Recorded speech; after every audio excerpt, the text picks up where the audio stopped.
আরে তোর আবার কি হয়েছে? তোরা তো জীবনে এত সিরিয়াস হইতে দেখিনি। আরে আমি প্রত্যেকবার কোনো ক্রাফট করার সময় টেবিলে এরকম স্ক্র্যাচ পড়ে যায়।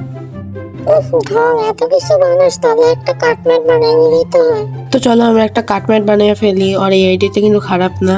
তো তার আগে আমি একটা বোর্ড নিয়ে নিয়েছি এবং বোর্ডের কোনাগুলো আমি সুন্দর করে কেটে নিচ্ছি।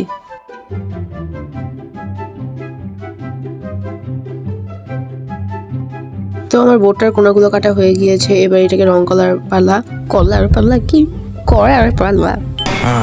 ये बड़ी अच्छी बात कही आप। মানে আমি কি বলবো, আচ্ছা এখন আমরা ব্ল্যাক কালারটা নিয়ে নিয়েছি এবং এটার উপর চরম ঘষাঘষি শুরু হয়ে গেল।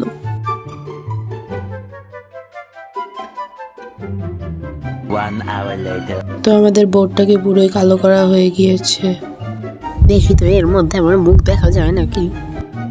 আজাইরা। তো এটাকে চকচক করার জন্য আমি এটার উপর বার্নিশ অ্যাড করেছি। আর হ্যাঁ কি বলি, মানে এই রংটাকে যাতে সেভ রাখতে পারে এর জন্য আমি বার্নিশ অ্যাড করছি, চকচক করার জন্য না। তো এটাকে অল্প সময় শুকায় নেওয়ার জন্য আমি হেয়ার ড্রাই ব্যবহার করতেছি। তো এরপরে এটার উপর কোনো ডিজাইন না পাই আমি সাদা রংটা নিয়ে আজাইরা আকাম পাকাম করতেছিলাম।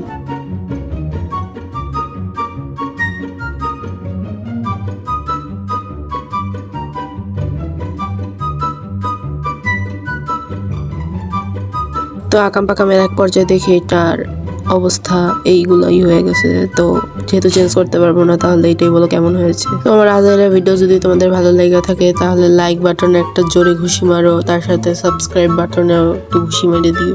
টাটা সবাইকে।